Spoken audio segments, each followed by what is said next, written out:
can the Israeli-Palestinian conflict be resolved? Our last session, we had Rhonda Harnach, who is an anthropologist at the University of Western Ontario in Canada, who spoke a lot about Palestinian refugees. This week we're delighted to have with us Paul Aaron, who's going to talk to us a little bit about Gaza, an area that I'm sure many of us know a little bit about, but I think Paul's experience there, which has been a long and rich one, will certainly shed light on some of the events that are taking place right now. Before we begin, I just wanted to give a very short, he asked me not to give a long introduction, so I'm just going to say that Paul Aaron has been working very closely with Eyad Sarraj, who is probably a friend of many of ours here in this room, at the Gaza Community Mental Health Clinic in Gaza Strip. He's the project director for Towards Social Reconciliation Gaza, a community-based assessment of pathways and pitfalls, which is a project that is being run through Tida. Tida is apparently the name of an ancient coastal port in Gaza, and which served as a commercial hub. And so the idea is, and their slogan is, bringing the world to Gaza and bringing Gaza to the world. He's going to talk a little bit about Gaza and reconciliation, particularly after the May 5th Cairo Agreement. And welcome, Paul, to Harvard. I wanted to share some very early findings that have begun to filter up from the first round of field research on Gazans' experiences, attitudes, and understandings vis-a-vis sectarian division, communal violence, and prospects for social reconciliation. The research was carried out by local women trained by the Gaza Community Mental Health Program. The team conducted long interviews with direct victims of torture, with family members of those killed in clashes between Fatah and Hamas, as well as rival clans, with religious and tribal practitioners of dispute resolution, with members of local social reconciliation committees, with human rights activists, with political cadre from a range of groups, and with citizens who define themselves as non-aligned and unaffiliated. The project bears the imprint of psychiatrist Eyad Sarraj, who founded GCHMP, Gaza Community Mental Health Program, in 1991, and who recently set up a small independent research and advocacy organization called Tida, which is the medieval port of Gaza. Tida oversaw this first round of field work. The project, the research, proceeded from the belief that an accurate diagnosis of communal wounds depends upon listening to and learning from those who have suffered, that strategies to strengthen civic trust and cohesion must be rooted in local values and realities, and that efforts to forge a Palestinian national movement must go beyond a concern with high politics to probe the cultural and psychological dimensions of revenge and forgiveness, dignity and honor, belonging, and identity. I want to underscore that our research is exploratory and that Gaza, despite its small size, represents a shifting and densely complex environment. So what we have begun to assemble should best be understood as fragments in a mosaic that's still taking shape. With that caveat, let me preview some of the main points that have begun to emerge. First, social reconciliation as a concept and practice remains a battleground fought over by sectarian rivals who continue to stick to their guns, accuse and vilify each other, all the while claiming to champion Palestinian unity. This gap between the rhetoric of national cause and the reality of factional allegiance is not lost on many Gazans, for whom reconciliation has become an empty slogan rather than an article of faith. When they hear the word musalaha, many Gazans evince cynical indifference about a process from which they feel excluded and disenfranchised, a process whose integrity they believe will be sacrificed at the altar of partisanship, a process which they see local NGOs now trying to convert into a market with an eye to gaining grants from donors or traveling abroad to attend some conference on transitional justice. Second, no consensus exists between Fatah and Hamas about the facts of the matter concerning internecine violence, let alone what this violence means and how accountability should be assigned. The social reconciliation committees created to compensate victims are themselves so polarized that members deploy widely divergent statistics in calculating how many Gazans were killed, wounded, and abused, and how much money needs to be paid out. When we went to Fatah representatives, they gave us a figure of 1,400 killed and about 6,000 injured.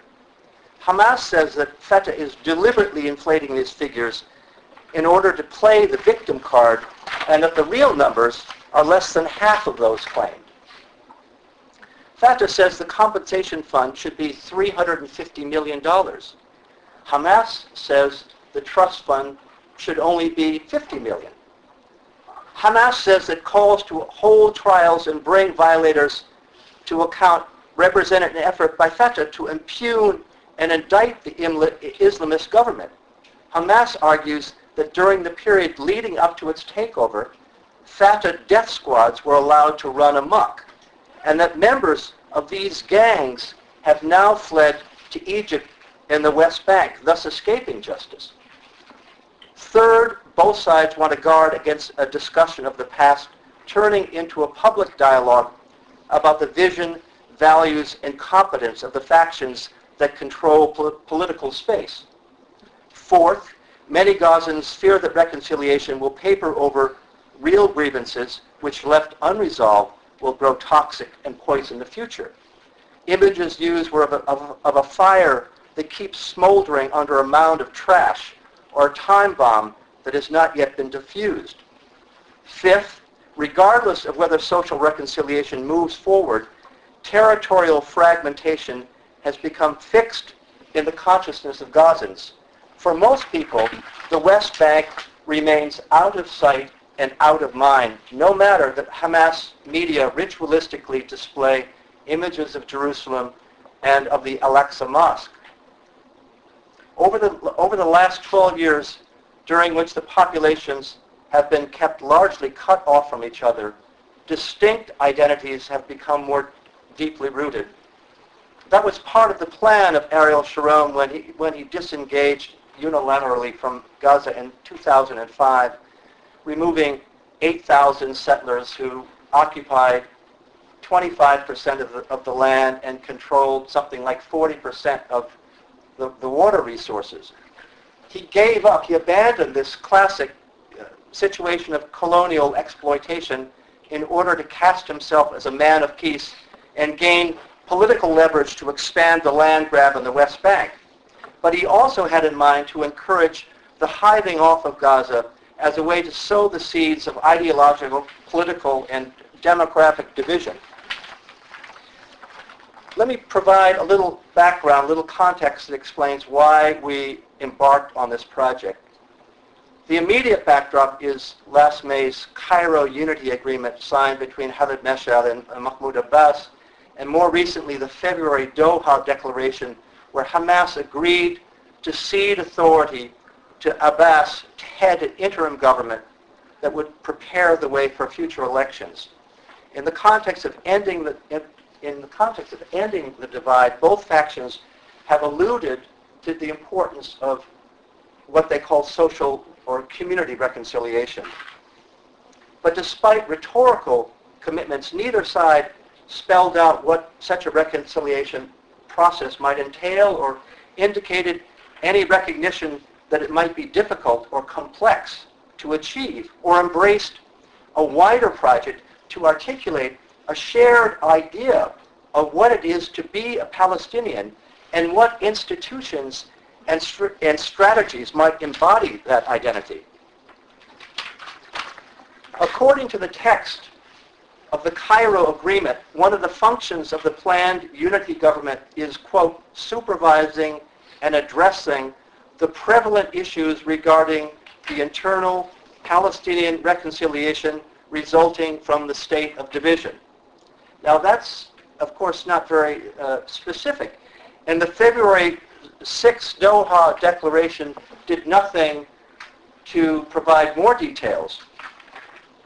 To Eyad Sarraj and to the rest of us at Tida, these pronouncements, which paid lip service to reconciliation, seemed not just wishful thinking, but a recipe for failure, evidence of a lack of will and a lack of imagination that together would doom the national unity that factional leaders, with their handshakes and kisses, had promised the Palestinian people.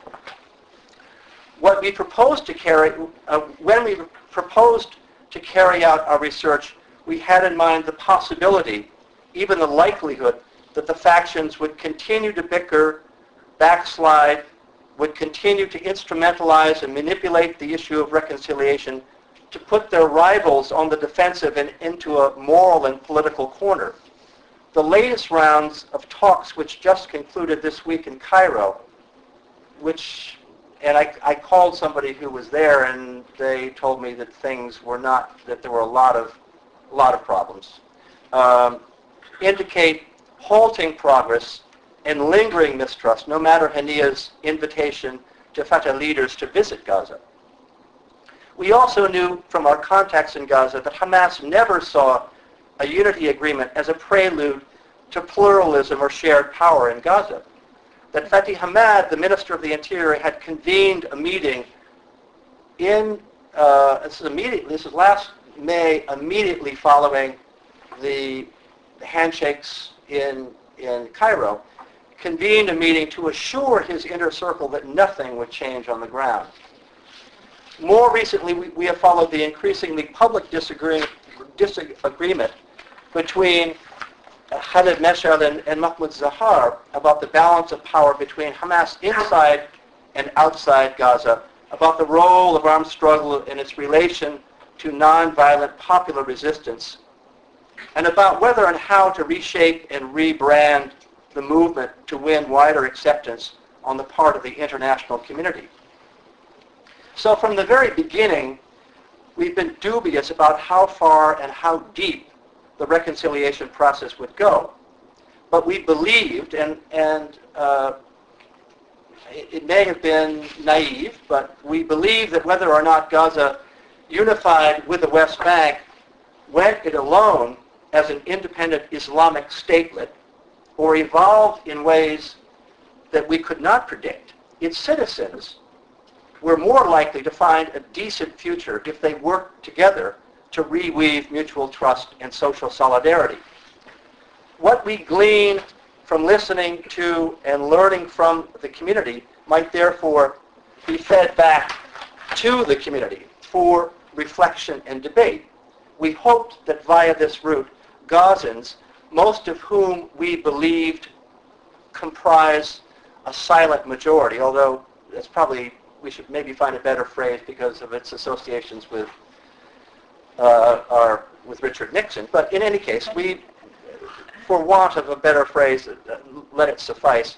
We believed, we hope that via this route, Gazans, most of whom we believed comprised a silent majority, might develop, step by step, a sense of voice and agency, might grow more confident and competent to confront problems and join together to overcome them, might even create political formations and alliances.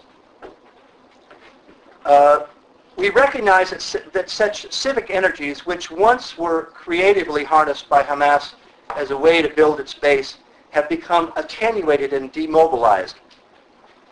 We also understood how the prevailing conditions in the Strip put a premium on day-to-day survival, that increasing numbers of people have grown politically disaffected and exhausted, despite crowds bust in to attend Hamas victory celebrations, despite ritual invocations of popular steadfastness and heroic resistance.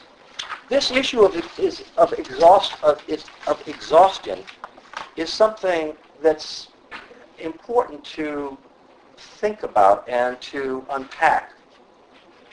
Though Gaza has ceased to be a media story, the Strip remains besieged, its residents deprived of freedom of movement, cut off from the outside world, under constant military surveillance and threat of attack. The Rafah crossing to Egypt is still a labyrinth.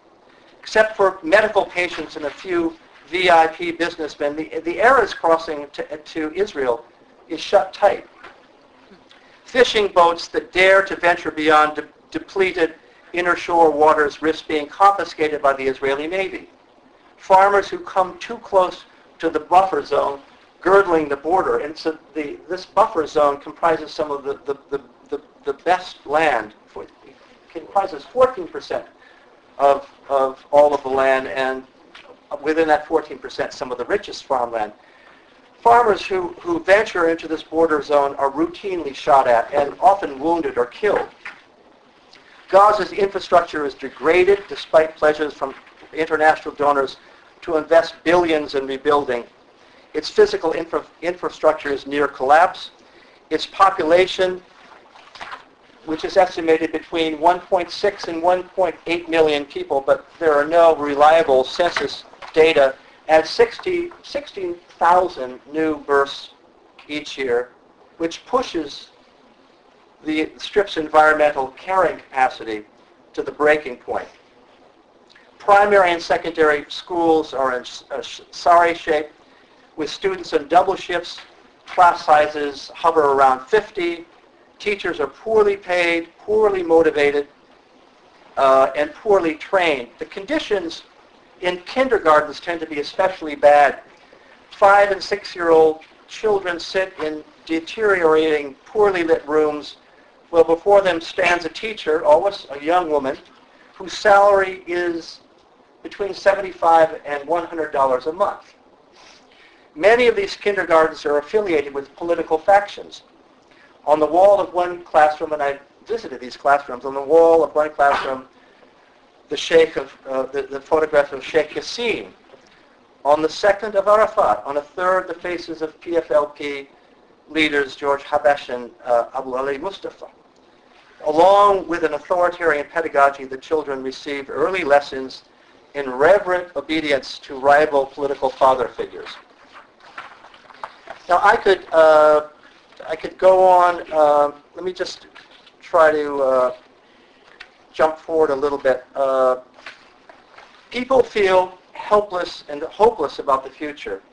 We are trapped in a dark tunnel, and our political leaders have no plan of escape, said a man to whom we spoke, which is a view widespread among Gazans. One of our interviews was with a woman from the Samunis. Is a family that some of you have met during your visits to Gaza.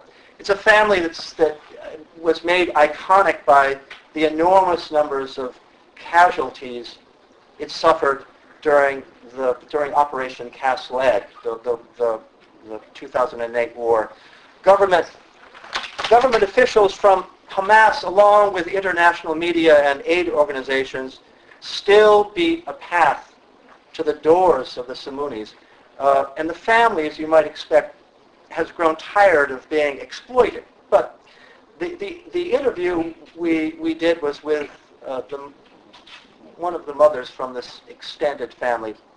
And it was held outside next to an enclosure containing farm animals, whose pet names, the mothers explained, used to be Mohammed Dahlan and Mahmoud Abbas and other Fatah leaders. But that donkey we have now is called Hania, and that sheep is Zahar. Oh, dear. The disappointment with political figures increasingly takes on an edge of contempt. They are seen as out of touch, devoid of practical solutions to the pressing problems that confront the community as a whole, as more concerned with rewarding factional loyalists than with improving the lives of citizens citizens in general. Now, I'm just going to talk a little bit about sectarianism. Sectarianism, as you know, is nothing new in Gaza. Rival factions have vied with each other for decades. If you talk to people from, let's say, Islamic Jihad, I mean, these fights have started with university students, the same people who shot each other in the streets in 2007 were battling each other often in universities in 20 years before. But the current fractures and fissures run deeper. The turning point was the week-long battle that broke out in June 2007. The fighting, which Fatah describes as a coup and by Hamas as an effort to defend democracy and ward off an imminent CIA-backed plot, culminated a 15-month-long cycle of escalating violence that had begun in the wake of a free and fair parliamentary election held in June of 2006, which, and this may be old news, but I just want to review it. It resulted in 74 seats for Hamas and 45 for Fatah. So Hamas was elected to form a government. The Americans in the EU, in consultation with Israel, immediately moved to boycott the new government. They blocked money transfers from other Arab countries and imposed a siege that was intended to make the economy scream. This strategy of rollback included attempts not just to isolate the new government, but to destabilize it. Much of Gaza became a war zone as mass militants representing competing factions and agencies cordoned off streets and set up sniper positions from rooftops. There were 12 truces agreed to between Fatah and Hamas. Each broke down within days or at best weeks. By June 2007, the Al-Qassam Brigade, which is the military wing of Hamas, decided to crush the opposition through launching full-scale coordinated attacks on the headquarters of rival security agencies. The preemptive strike led to the mass surrender of Fatah loyalists. Many of them eventually fled to Egypt and the West Bank. Now, the headline from PCHR, which is the independent, well-respected human rights organization in Gaza, said, "Gaza drowns in blood." It described what it called a new Nakba, militants coming into hospitals and murdering patients in their beds, widespread kidnappings and summary executions, mosques attacked and worshippers shot dead. Writing in Haaretz, Amira Haas, who wrote a wonderful book, by the way, on Gaza, she writes, "Both camps are turning civilians into hostages and sentencing them to death, sacrificing the struggle for Palestinian liberation on the altar of their rivalry." It's been almost 5 years, and I would say that people have not forgotten.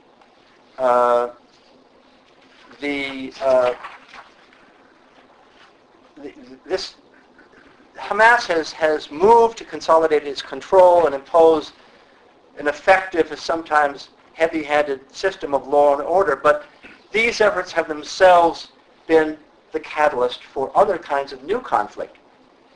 Large clans which before were able to operate as semi-autonomous militias have been stripped of weapons and brought to heel. This emasculation of power has become a source of lingering fear and resentment among tribal leaders, even though most Gazans applaud the success of Hamas in ending the chaos that was there before. New flashpoints have emerged. Hamas put tight curbs on armed resistance against Israel, which touched off a crisis of faith within in its own military wing. And there have been defectors from the Qassam brigades who have joined Salafist jihadi cells. These cells have been involved in attacks in the Sinai, recent attacks over the last probably 5 months. Before, these cells were involved with the execution of an Italian solidarity activist. And in 2009, these defectors were part of a group that occupied a mosque in Rafah. And this occupation triggered a pitched battle with Hamas security forces.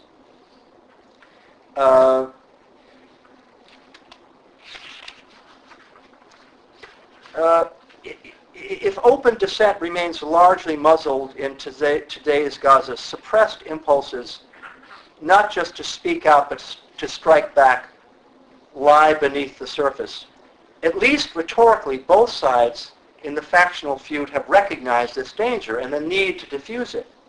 Reconciliation committees have been set up in Gaza, comprised of representatives of various political factions, but excluding independent, unaffiliated voices, which is significant. These committees still have no operational budget, no clear mandate, and no defined scope of authority or responsibility.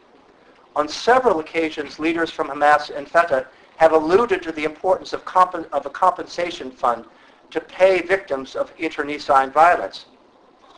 But beyond such largely pro forma gestures, there is little evidence that politicians have fully grasped the scale and complexity of the challenge posed by unresolved communal grievances. According to Eyad Sarraj, the culture of Gaza is rooted in tribalism and revenge. The reputation, the good name, the dignity of the tribe, the clan, must be protected at all costs. Hundreds of families have directly suffered over the course of Gaza's repetitive cycles of internal conflict. Each family is linked to much wider kinship networks, all of whose members are expected to restore honor on behalf of even distant relatives. Hamas has attempted, and to a degree succeeded, in acting as a super tribe that transcends and converts loyalties it regards as primitive and divisive. According to a member of the Al-Qassam brigades who was interviewed as part of this research, this process of absorption recapitulates the experience of early Islam, where feuding clans were brought under the civilizing and centralizing control of a shared faith. He himself, this man that was interviewed, suffered as a result of a war that broke out in 2004,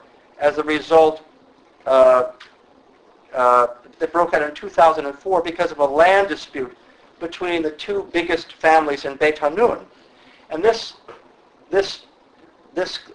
feud escalated to the point where it required the personal intervention of Abu Mazen to calm down. But before it did, there were 14 people dead, including the interviewee's own father, who was shot in the head while buying fruit at an outdoor market during what was meant to be a truce. Hamas won't allow big families to have their own armies and to make their own rules. Once, if I came from a little family or a poor family, I could not say no to a bigger or stronger family. If I have a beautiful daughter, I have to surrender her to the man who wanted her, if he came from a more powerful family. My property, too. The strong abused the weak. The warlords, the heads of powerful families, operated their own fiefdoms. When we surrounded the Hellas family, they had 250 fighters. They had rigged explosives throughout the neighborhood. They fired at us with anti-aircraft guns. members of the brigades wanted to finish the job and kill them all. But the orders came down and we stopped. Hamas has brought security and discipline to Gaza. There is one law for everyone, big families and small families, rich and poor. This is Islam. But it is Hamas which interprets and applies Islam, and this role which merges religious, military, and political authority breeds a sense of exemption and even impunity. This self-righteousness has been boosted by events in the Arab world, which the movement believes it inspired. According to the Minister of the Interior, Fatih Hamad, we spoke to him, we were the spark for these uprisings over corruption and injustice. First, it was our struggle against the occupation, and then it was our struggle against the refusal of the PA and the rest of the world to accept our victory in the elections. We led a revolution against the refusal of democracy, and all people who now are fighting for democracy followed our example. Eschatology informs how many in Hamas read the implications of geopolitical change. According to Fatih Hamad, we are witnesses to a vast transformational process of life in Gaza and beyond. Economic improvement will take 2 years. Political improvement will happen after 3 years, and all Arab countries will be merged in 10 years. In the absence of a broad and coherent strategic vision, faith in providential deliverance serves as the default mode. Fatih Hamad has cited Quranic numerology as the basis for his prediction that Israel will disappear by the year 2022. I could go on and quote him more, but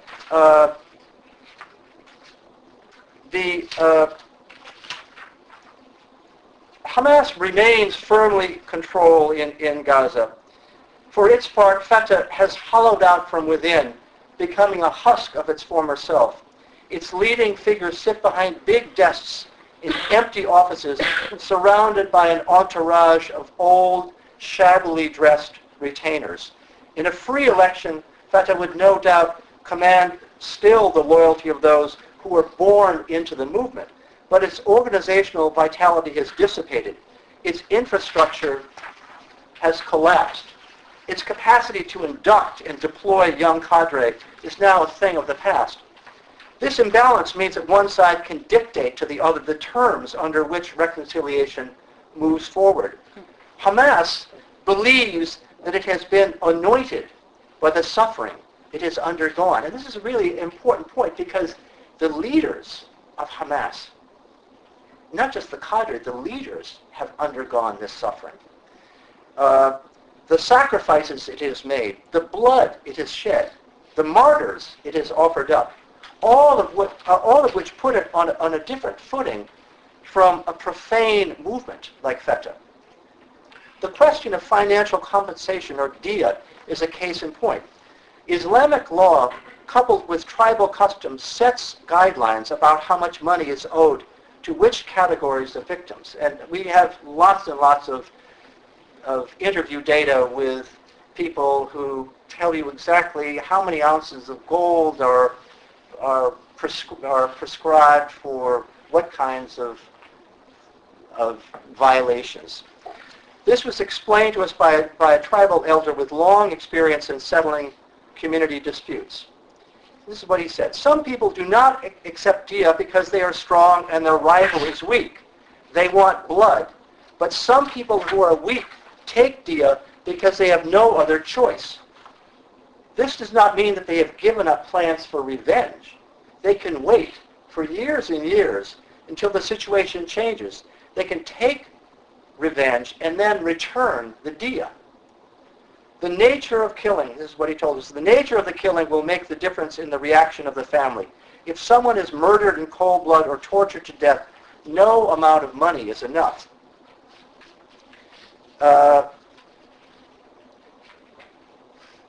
he said, I can give you an example. He thought that Hamas was not respecting the traditions in a way that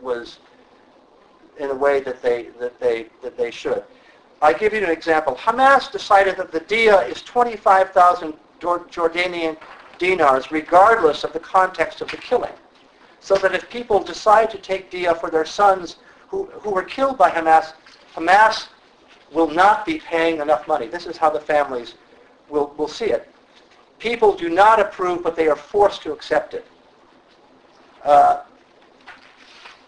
Those who are convicted with deliberate killing must go to jail and receive trials. The government must receive people's complaints and study it legally and maintain justice. After that, if people still want diya, then it's up to them, but under the umbrella of a strong government. Without a political solution, things will remain as they are. It could worsen at any minute. The reconciliation will not be achieved only because papers were signed. To think otherwise is a great mistake. For example, the Hillis family lost 14 of its members. They were killed by Hamas, and their houses were broken into. What can you say to them? Also the Dogmush family, 15 members, Abu Amra family, and others. What can you say to them? And these families, these large families, have a tremendous, I mean, they're not only numerically enormous, but they have a huge influence politically. Hamas officials and activists that we interviewed downplayed the difficulties of reconciliation. This is somebody who's very close to, he's a journalist, but tied into Hamas. He said, I believe 75% of families will accept diya. The 25% of the families who don't, we will keep under control. Collaborators, and he said collaborators used to be thrown onto the garbage heap. And I don't know how many of you know this. I didn't know this. That in the first Intifada, there were something like 1,200 collaborators in the West Bank and Gaza killed. About the same number of people, maybe a little less than killed by the Israelis. He said the stigma for the family was huge. Things are better under Hamas. Now the families of collaborators get to keep their dignity. They are told your son died in a tunnel accident, or your son died in a resistance operation. This shows that Hamas wants a strong community. The deaths that occurred during internal clashes are few. This is what he said to me. The price is so low in comparison with Lebanon or Algeria. And he said, it's a bargain. This is the word he used. It's a bargain. And that, so far, this issue of diya, so far, only the reconciliation process, even before Cairo, even before the Doha Declaration, has been going on bit by bit at the behest of Hamas through the people, the tribal reconciliators who are operating under its aegis. So far, only 4 people in Gaza have agreed to accept diya. But even if diya were paid out at acceptable sums and paid through a deliberate and respectful process, this is not enough for some victims. A member of 417, which is FETA's Special Operations and Commando Unit, was kidnapped by Qassam in October 2007. This is months after the fighting was meant to end. He was taken to a secret interrogation center and tortured for 13 straight days. Only the intervention of a cousin who was an important Qassam figure, and this is so interesting too, the very incestuous, intimate connections between fighters on both sides. Only this intercession of a leader of Qassam from Jabalia saved his life. It took months for him to recover physically and years to recover psychologically. He no longer wants revenge, but he does want recognition of the harm he experienced, and he does want accountability for his torturers. Perhaps with political reconciliation that led to a serious national platform and agenda, victims, individual, factional, and tribal, would accept an amnesty policy because it served the greater good.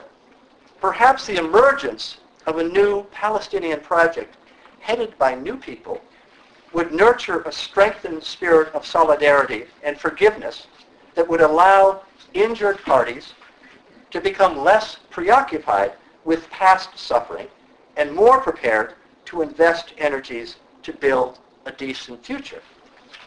In the absence of a regenerated sense of collective hope and purpose, Gazans are likely to nurse their wounds and bide their time until perpetrators can be paid back.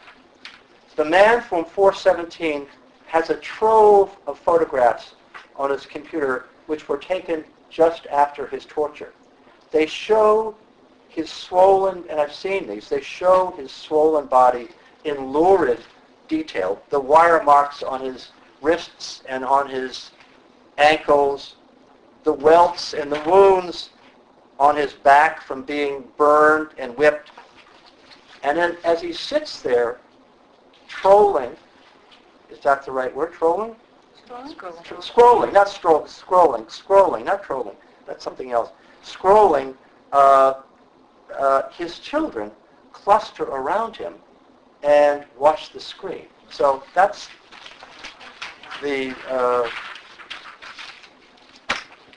my talk, and I'm happy to talk to you about your thoughts. Thank you, Bob.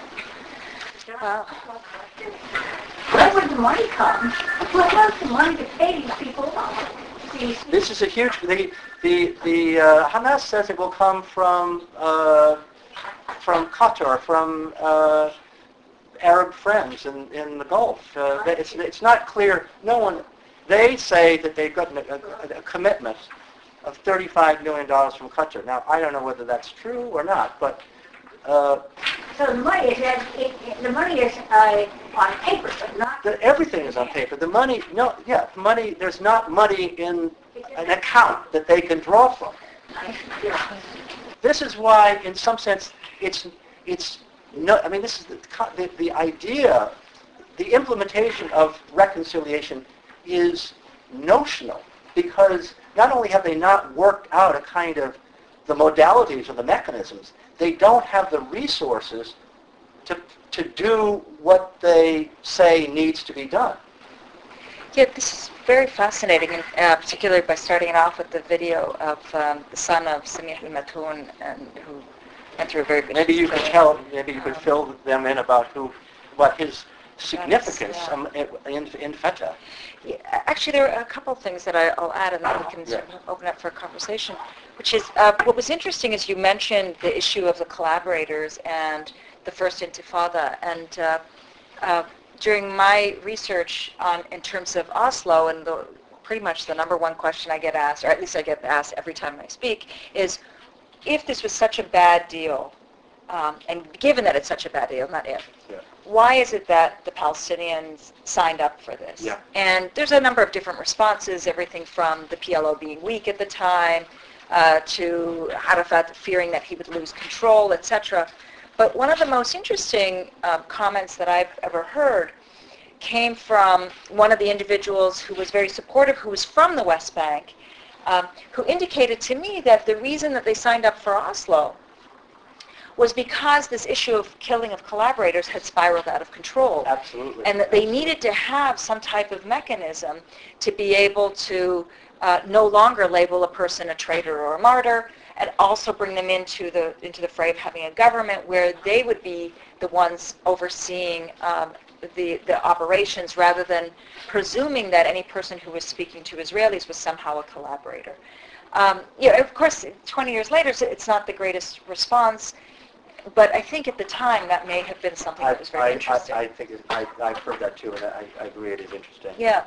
And so what I wanted to ask you is, given this context, it sounds from the presentation that you've given today that it seems as though part of this is what is at play when it comes to this reconciliation agreement, that they haven't really addressed the wounds that are on the ground, and that's really fascinating because nobody ever talks about that. This is I mean, if you go to Gaza, you have this sense of a wounded community, a community anguished. And once someone said to me, and there are a lot, pages, we have lots and lots of text, but someone said, it's a wound, but it's constantly being reinfected. I mean, nothing gets better here. It's just said. They would. So they have not, the community, and I'm using it as a kind of, I'm speaking in sort of collective psychological terms, has not had a kind of an environment, a space, a respite in which to begin to address the suffering that has become, that has accumulated. So it's they're dealing. It's not just the anger that people feel from what happened in 2007, or in fact, people, they would say, somebody said, 14. How do you get 1,400 as a body count for Fatah? How could it be? And because Hamas will say it's 500 or 600, then the people from Fatah will say, but in 2008, 150 people during the war, 150 people from Fatah were killed as collaborators by Hamas, but we count them as victims. So it's where you begin to sort of keep score, and who gets to be considered a martyr or a victim. Even this is a hugely complicated issue. This issue of martyrdom. Are you a shaheed if you get killed in these? Then it becomes a matter for different Islamic clerics to offer their interpretations, but it's the source. What else is not, which is unacknowledged, except through it begins to come out with kind of intimate conversations with people. The sense of collective shame that people feel as the result of this bloodletting. I mean, people feel that that Palestinians devoured each other. This is cannibalism, and this self-contempt is something which people feel has really depleted the capacity to do the work of building a credible Palestinian movement. Any questions? Yes. Were you able to share your findings, your research, with the leadership? No, this is so preliminary, and we haven't even. We want to continue this work. There are funding issues. The UND. I don't bore you with the details about the politics of donors, and the worst of them being the UN, which is part of the quartet, which is aligned with the Americans and with the PA, and which will, well, that's a long story. So we don't know whether we're going to get money to continue this research.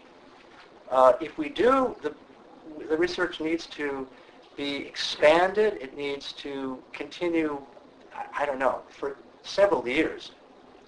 Now, the question is always, and we were asked this by some of the funders, they said, yeah, but we want results because we want to tell us something that we can operationalize.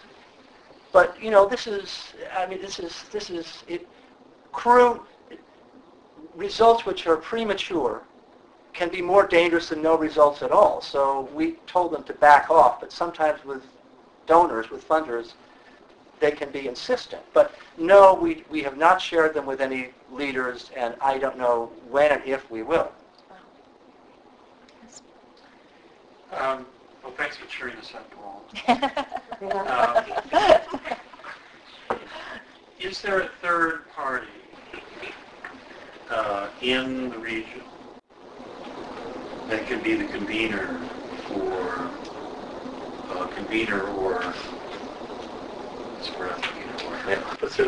mediator? Well, more than a mediator, somebody who can help doctor the relationship, help repair the wound. Is there a credible third party, maybe coming out of some of the Arab transitions, that has the credibility, has the standing, has the will? It's a good question. I think that there are any number of organizations lining up to fit that bill, to volunteer to assume this role. I told you, there is an industry which is beginning to spring up around these issues. Now, I don't want to disparage all. There are Herb Kelman. You're doing admirable work, but there is a as you know, there are myriad organizations that are interested in doing conflict management and mitigation work, or conflict transformation work, or reconciliation work. I don't know. I assume that they are. There's the Oxford group, as you probably know. I'm wondering if there's a state, really. I'm not sure that it could be an NGO. It sounds like it's well beyond. It's an interesting question. You and I were talking about Qatar. But they're involved with everything now. But maybe I don't know. The Turks are the Hamas has this mantra now. The relation between Turkey and Hamas is so interesting. There is this mantra that you get even from these Quranic religious zealots like Fatih Hamad, who has, by the way, he's an interesting man. He's not just a religious zealot. But he now touts the middle way as the path for Hamas. So he said, yes, we are like Erdogan, the middle way. We are reasonable. So they want to be affiliated with Turkey. They want to be taken under the wing. They want this kind of sponsorship. Yeah, it's legitimacy. It's a... You mentioned earlier that there's not even agreement on the basic facts, how many people were victims. But how do Hamas and Fatah with regard, say, PCHR, which does use... Well, he's Rashid Sarani. He's somebody that like Eyad Sarraj, walks a political tightrope. They have close connections and friendships with leaders from all factions. I would say that they like him, they respect him, they use him when it's convenient, but the data from his reports do not necessarily, they don't become the facts of the matter for Hamas. What did Rumsfeld say? They're skilled at coming up with their own reality. Okay. As a mediator, one of the first things that you have to look for is will. Mm-hmm. And so my question to you is, what can be done to create will to actually have some kind of reconciliation? It sounds like it's a mess. It's a huge question. The question is, if Hamas, there's several things. Hamas feels that it's running things, and at times it's on its side, and that they can, reconciliation at the political level is something which will give way to their monopoly of power. I mean, they are looking at the landscape. They're looking at the brother Muslims, and they're looking at the change in the American administration towards the brother Muslims. And they can see themselves, Khaled Nashel and Hania, they all can see themselves sitting in the White House or sitting someplace and being rehabilitated and running things. And they regard the PA and what happens in the West Bank, that will all disappear. It's falling into our laps. So, I mean, It's very interesting. so that asymmetry discourages the kind of serious reconciliation work that the community wants and needs. There were students who in last May in Gaza who came out in support of the Cairo agreement. They wanted to kind of put some pressure on Hamas to follow through. Hamas, you remember, the slogan of Hamas is, what is not from Hamas is against Hamas. So they originally, Fatih Hamad and the people from the Ministry of the Interior said, we're going to stop these students from demonstrating. Then they thought, no, that's stupid. Let's just take it over.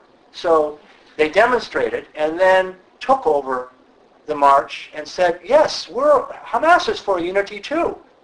Then when the students tried to have their own demonstration, and they went off, and then they got beaten up. So if there was any kind of autonomous effort in Gaza to encourage or God knows pressure Hamas to move more quickly, or this would be considered as a threat. This would not be allowed by Hamas. So, Hamas, I mean, Fatah is. I mean, I was generous in describing its kind of structure in Gaza. Although people are, people have this loyalty inside their heads, and you have Fatah families, but politically, it's in no position to to negotiate anything with Hamas. It's interesting because in the West Bank, it's perhaps the same, which is that Fatah also speaks the language of wanting reconciliation and wanting unity, but it's a question of whether there's any real political will in terms of actually reaching out and doing. I don't see much sign. I don't see much signs that will is there, and I don't know unless we can all, we shouldn't give up hope, but I think that I think things will continue into the foreseeable future in Gaza. I don't think. I mean, it's the status quo serves the interests of everyone. Yes, I mean that Israel is happy. Who is not happy? Good question. Paul, in terms of a third party who might intervene or mediate or whatever, you mentioned Turkey, but what about the Egyptian Muslim Brotherhood? I mean, they've been playing a role all along, haven't they? In terms of, well, it's a very. And then the issue is, didn't some of the Hamas leadership from Syria go? Aren't they now in Egypt? This is something that probably many people here can speak more intelligently about. It's a complicated. Yes, it's a good question,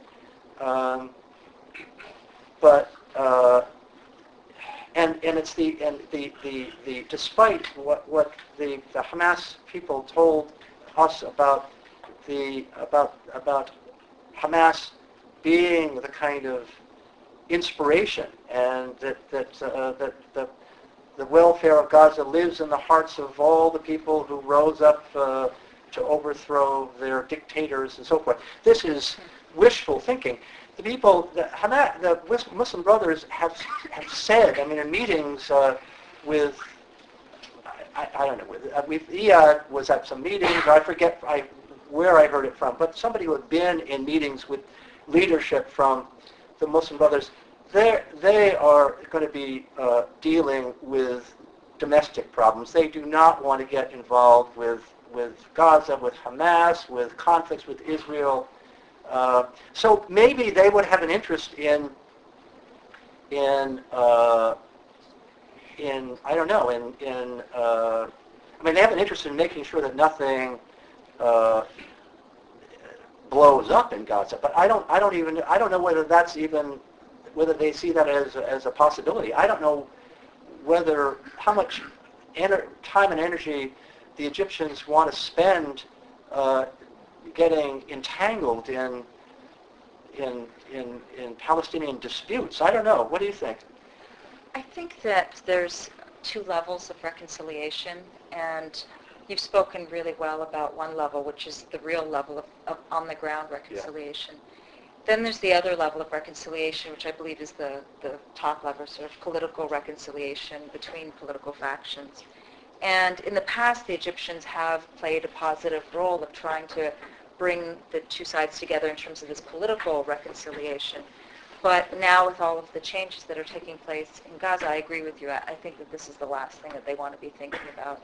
And even when they were involved in reconciliation, it was more of an attempt of saving face, because it was a role that they had to play. It wasn't really a role that they were playing very aptly, particularly because of the pressure that had been exerted on Mubarak vis-a-vis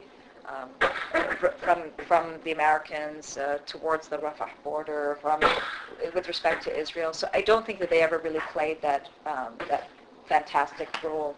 And I think now with all of the changes that have taken place, they're probably not the last, but among the last to be playing that role. The Qataris have been broached in the past to be able to do this type of work, but again, I just think it goes back to your question. Exactly. Is there political will, and I just don't think that that's present. Okay, I'm just going to, you had a question? I was going to ask about the Muslim Brotherhood? Okay. And then you I have a question of the past, in a sense. You talked about a situation on the present, there's tribalism, the sort of confusion. A lot of societies have had that, hopefully several thousand years ago.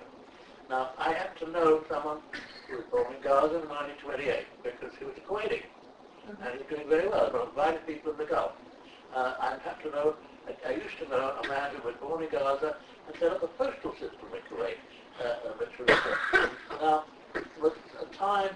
Am I just imagining that was a period of time in which there was a structure above the tribe which was actually working? Or is this just sheer imagination of the good old days when they were really bad old days? Can you give the moments? I think that's rather important for thinking for the future. Well, I don't know what life was like in I mean, it was, I don't know what tribalism, I don't know how it operated in the 20s. I would assume that tribes they're not a new invention, obviously. So, but how were they? I don't know how they were integrated into governmental structures. I don't know. I don't really have a sense of whether the kind of communal conflicts that I'm describing here were suppressed, or whether people had more faith in government then. I can't imagine that the government was. I don't know. I mean, would you call it? It was not a vigorous democracy. I don't. It's a good. I can't answer your question. Okay, we had a question right away, and then a couple of other. Go ahead, go ahead. Yeah, Emmanuel, did you want to? I was just trying to ask if the authorities in Lebanon are totally interested in trying to help this issue, or are they just backing away? In Lebanon. Lebanon. I mean, there are a lot of Palestinians in Lebanon. Oh, I think it's very. I don't think Lebanon is involved in this at all, and it's. Why do they away? Well, they have different experiences, different lives, and they physically they couldn't go there if they wanted to. So it's. Well, I was thinking about helping to negotiate it. I don't. Some way. You don't think? I don't know. I don't know. I think that I'm not sure that maybe Palestinians from outside Gaza are the last people that Gazans want to come in and. There's a few problems. One, they can't get to Lebanon, and the Lebanese can't come to them. And I think Lebanon already has its own very problematic track record. Yeah. If you were talking about Egypt being a place that has been trying to help negotiate things, I was just wondering if Lebanon would where, because they are also they're a border country. Let me ask. Nobody seems to want to. You should say nobody seems to want to step into that. Well, let's John. What do you is in Turkey? Would they be receptive to brokeries? Yes, in the sense that they've become very assertive in the region in their foreign policy. Yes, in that they obviously care about Gaza and they have risked a lot. Yeah. They have Gaza. But there would be a great deal of pressure on them, probably, to. It depends on what the exact set of, the parameters of a negotiation or a mediation are. But the Turks have become very, very assertive in the region and in a very positive way. I mean, if they could try to broker a nuclear deal on Iran with Brazil outside the P5+1. I mean, that's much gutsier diplomatic move than trying to convene Hamas Fatah to settle their differences. So yes, it's conceivable. I don't know if they have the interest to do it. So we had a few questions. We're running out of time. I saw there was, Emmanuel, you had a question. We'll go sort of this way. All right. I just wanted to know, what do you think is Hamas' political agenda? What are they looking for now? They just want to keep the control of Gaza, or? I think it's a struggle. I don't think I don't think that's clear. I think they're. I mean, it's the Hamas. I mean, there have been, and there continue to be internal tensions. They're more public now, but it's still a disciplined organization. So we don't probably know the full scope of those internal debates. But they're thrashing things out. So I don't think that there's any kind of consensus. Well, your research is about the complexities of reaching reconciliation on the ground. You mentioned reconciliation committees, but you seem pretty pessimistic about it. Well, the reconciliation committees have not yet. They're still embryonic, and the people tend to be sort of third-rate political hangers-on attached to their different factions, and they. Is there any reason to be optimistic about the fact that they're embryonic? I mean, they haven't gotten trapped. No, Can research or can your work or can they inform these reconciliation committees to be more assertive, more powerful, higher quality dialogue, maybe even generate some will? It's a very good question.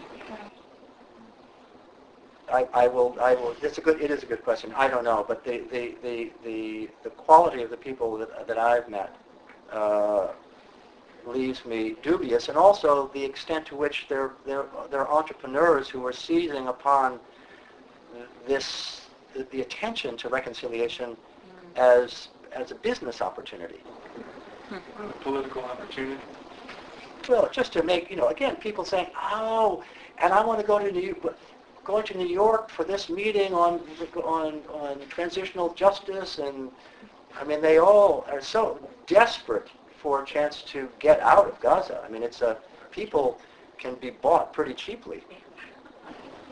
Roy, you had a question. Yes, you said Israel, questioned if Israel is happy or is it happy, but where's the will if they really want to make this happen? Otherwise, we're going to see some world effects if there's an attack with Iran and Israel or the United States and what's going on there. I mean, if they see this coming, I mean, isn't there a will to create better? I don't know. I mean, will on whose part? On either of their Palestinians or Israelis, because if we see a nuclear war coming. Well, people pretty blinkered. People are. I mean, I don't think Israel is happy if they're going to start sending bombs to Iran. Well, I don't think that. Yeah, this is probably why they won't do it. But it's. I don't know. It's. I think things that I will be. I mean, anything can happen. But I suspect that if I came back a year from now, I would give you a talk that described the same landscape. Yeah. We had one more question. Yeah, I'm wondering if your research, if in the interviews you've had, anything has come up on the one hand about sort of the macro level Israeli-Palestinian conflict, let alone the internal Palestinian conflict, and sort of how they interact and which affects people on a day-to-day more or in different ways, if that's been part of your... I think everyone says that everyone recognizes that Palestinians are acting as accomplices to the Israelis, and this is again a source of shame. They understand too that the inability to confront Israel in any meaningful way puts pressure, particularly on Hamas, to deploy its kind of militancy to kind of I wouldn't say purify, but the energies which are so ineffectual in addressing Israel are then redirected towards, in an aggressive way, towards their own community. So there is, I think people have the sense that there is this phenomenon of displacement that is going on. They know this, but they're knowing something and not doing it are two different things. But yeah, I think people feel that they have been driven crazy by the pressure that they are under. I mean, people say this all the time, and people say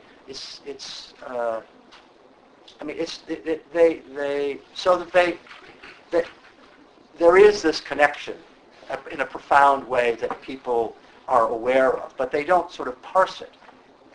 Well, thank you, Paul. You've really given us a very thorough, not sober, picture of life in the Gaza Strip, and depressing. I don't know. This is but all important one. Definitely an important one, and I think I'm definitely going to remember the Samouni's family and the way that they've now called their various farm animals. I'll definitely be left with that. But thank you very much for sharing your work and your observations.